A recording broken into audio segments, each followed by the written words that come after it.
Okay, welcome back to Project Generation. Thank you very much to the Covers for joining us. We very much appreciate you being here, all the way from Stanmore, effectively. Thank you for tuning in. I mean, tell us, how many years have you been in Stanmore? When did you come? How did you choose Stanmore? All of the background. Okay.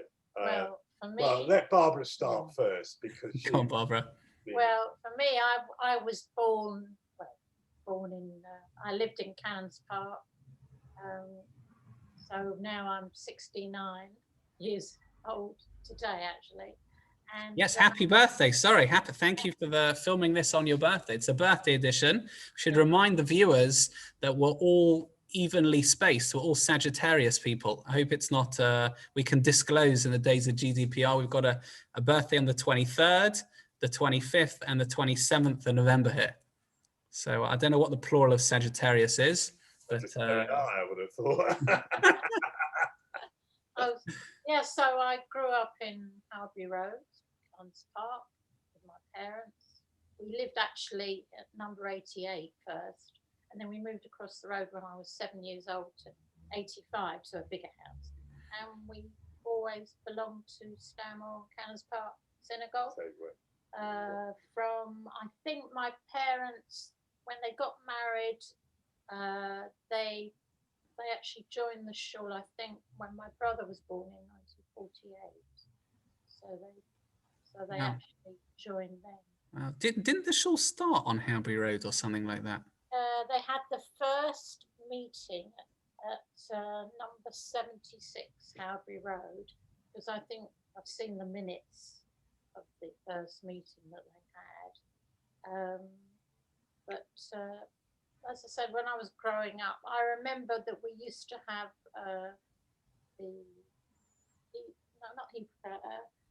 with children's service, I think maybe Hebrew classes, because the shul wasn't so big, and we used to have children's service up at, they used to have huts up at the top of Merrion Avenue, where they've got the new development now. Wow. We used to have services there, and I remember it quite well. Gosh, wow. Okay, yourself, Jonathan? Where's the Stanmore connection come from? The Stanmore connection came in basically when I met Barbara in 74. I knew Barbara's brother very well, Stuart, and we were in the same crowd.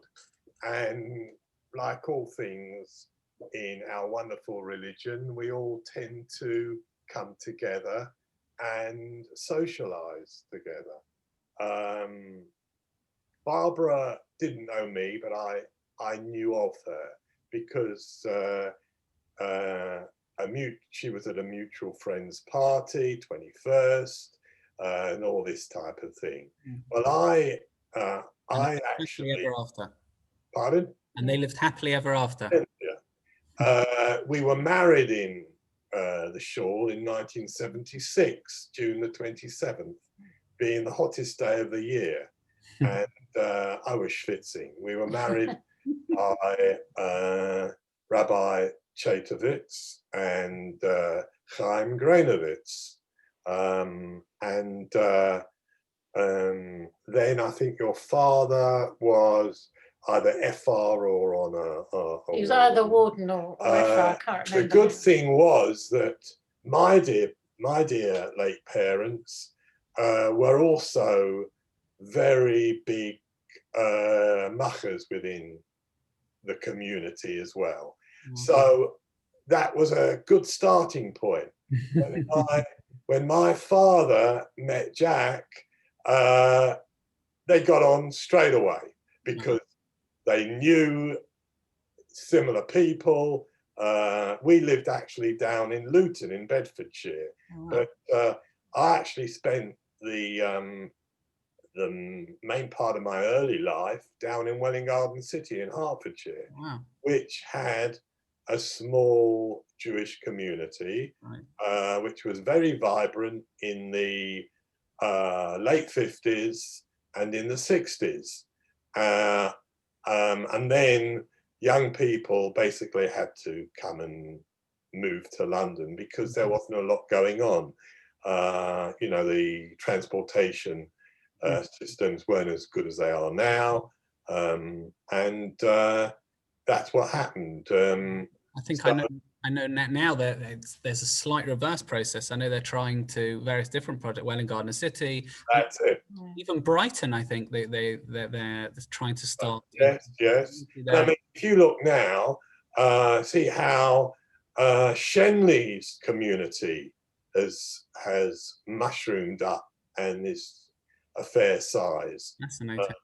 I mean, when we were in the Garden City, Boreham Wood community was about the same size as ours. Wow. But of course, because of its easy access to Edgware, to northwest London, people moved to there, and of course, property was relatively inexpensive, and it was freehold. So people coming from the East End or wherever else into Boreham Wood could buy freehold. A lot of the old council property became, you know, wow. that was that. So yes, Wow. so we married in '76, and we moved to a property in Peters Close off Howbury Road. We bought that house at the beginning of '76. We married in the June, and we basically lived there for 32 years. Wow. And then the children went off to uni, both went to Birmingham University, and when they came back, they didn't want to live at home. Like a lot of young people, they enjoyed their time at university on their own in those years. I mean, Louise is now 40 and Mark coming up to 38. So, you know, they and luckily at the time when they came back, unfortunately, Barbara lost her grandmother, who had a masonette in Edgware, in Edgwarebury Lane. Anyway, so they live there. They live there together. Oh, they are. Can I just go back, just for people who may not have realised? I mean, we referenced Barbara's late father beforehand. Do you want to just tell us, if maybe people who didn't know Jack? I mean, my intro to Jack, just let me tell you, is I don't know why they made me start. I moved to the shul on a Friday in July. That's moving from Israel. We camped in Hendon for 3 weeks. Then we moved over Friday afternoon in July. As you know, Jewish Canada-wise, that's near Tisha B'Av. Yes. So my first intro to Jack was, I think it was Saul Taylor coming to me and say, "You just wait for Jack Lewis reading the Tisha B'Av, what we call a kinnah, a lamentation." Yes. I said, "Saul, I've heard these things read. I'm not there's nothing. I'm not expecting anything out the ordinary." And then that was that. And then I was very naive for saying such things. Well, don't know what Jack did, what he organised. The trips to Poland. Just tell us about it. Right. Well, he was a great organizer. That was my father. He started. Well, he was made. In the '70s. He was made warden and financial rep, and I don't know. He just loved organising. Just to give you a little guide. Yeah. Jack was a chartered accountant. Yeah. Had a practice in Edgware. Before that, it was in the West End. When he moved to Edgware, he first of all had his offices next door to his house in Howbury Road, plus the office in the West End, and his Tame builder, Jack was looking for premises, and his Tame builder said, "Listen, we've got this old coaching inn. There's an old coaching inn in the High Street in Edgware. would you be interested in it? So Jack and the builder and Harvey Rose, who was Jack's senior partner, went to have a look at it, and they liked it. They put in an offer, and that was that. So Jack hadn't more, because he didn't have to go into the West End all the time, he had more time to devote to other hobbies. Oh, that's really interesting. So his two main hobbies were Ajax Right. and the Shawl. Yeah. So he was on the board of management, and then it was the time when the Freeman Zussman Hall was being built, and there were problems with the roof. I don't know whether afterwards there were problems on the roof. So but didn't he organise a trip? Just remind me, a trip. Was it Buchenwald? Was it?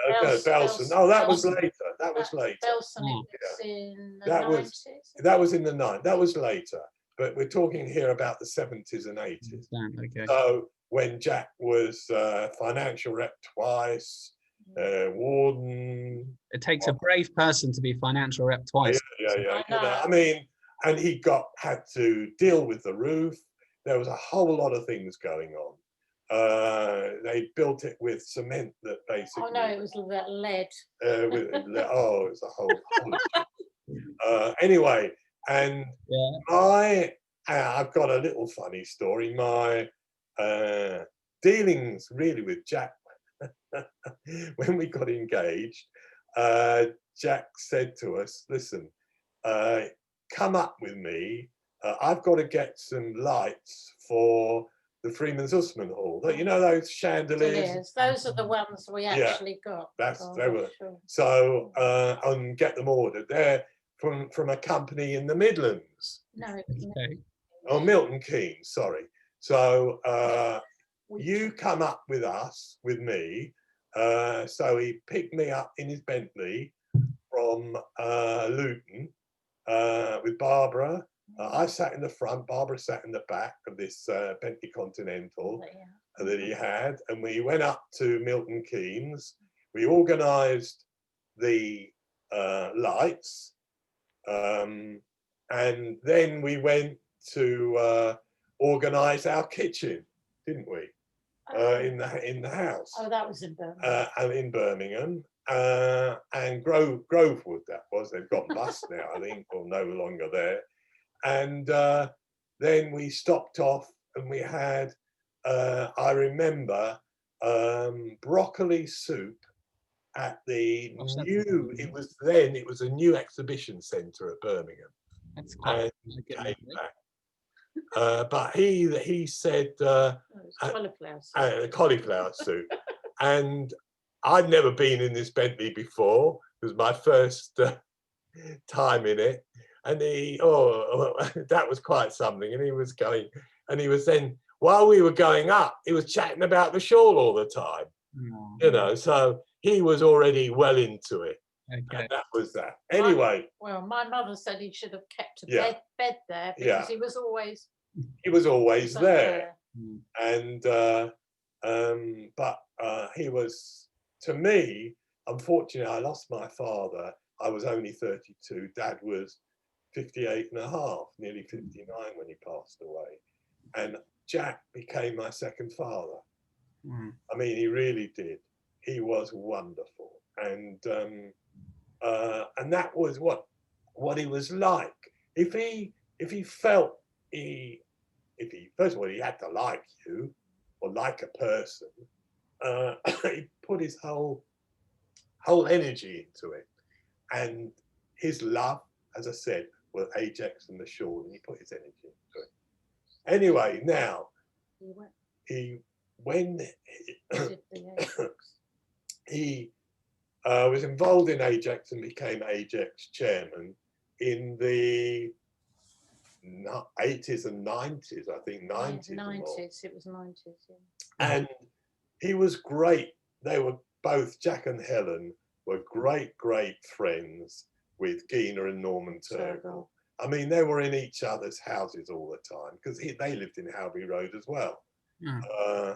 And Jack said to Gina, Jack was the one who said to Gina, listen, I think time has now passed for you to start talking to younger people about what you went through in the Holocaust.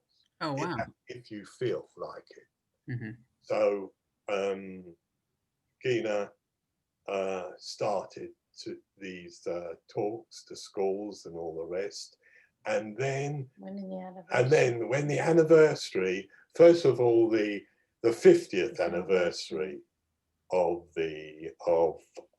Belsen, you know, the end of the Second World War and Belsen being liberated, Gina said to Jack, you know, it would be wonderful if you can arrange for Ajax to go to Bergen-Belsen. I will come with the Reverend Hardman. And I don't know whether you know the story about the Reverend Hardman. Yeah, well, I'm a Raleigh Close person. You're a Raleigh Close, so you would know. And Hardman actually married Helen and Jack at as Brent. well, funny enough. So also, Jack knew Reverend Hardman very, very well.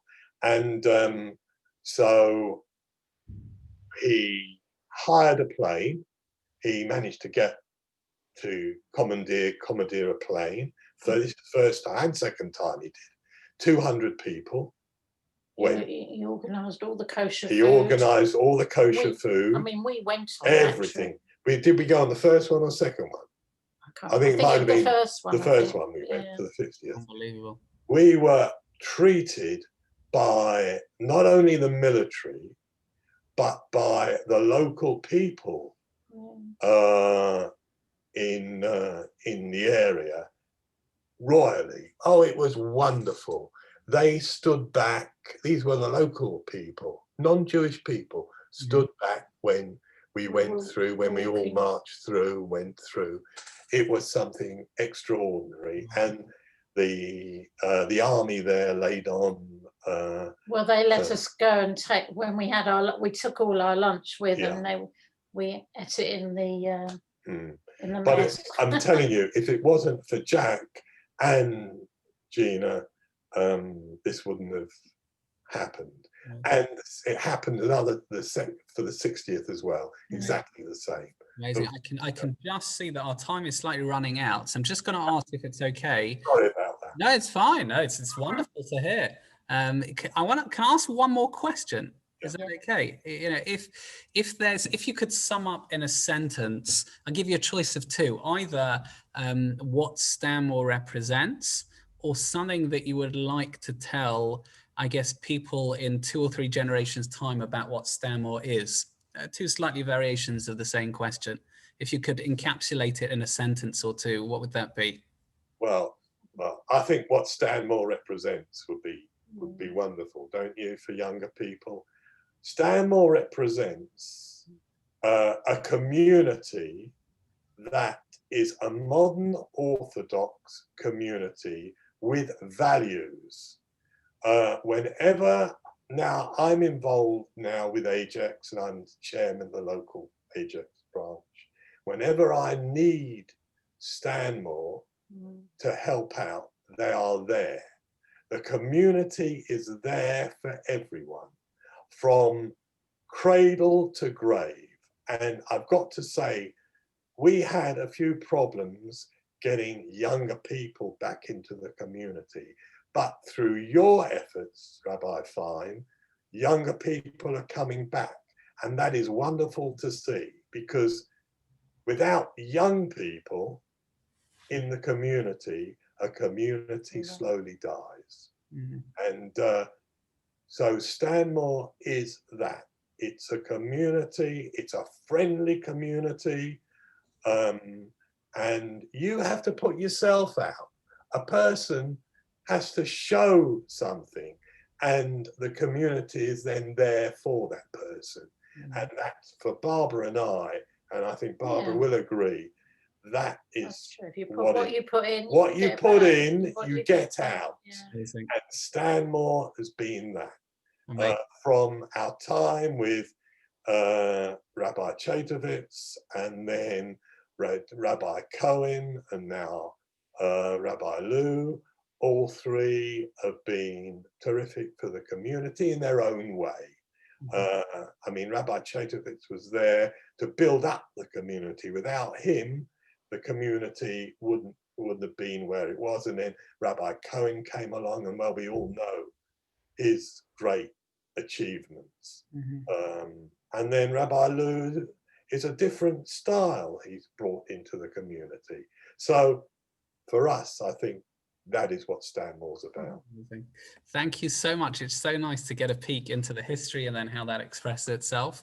Thank you very much for your time. And Our pleasure. Thank you. You have been watching Project Generation on the Stanmore YouTube channel. Enjoy, subscribe, and we look forward to the next one.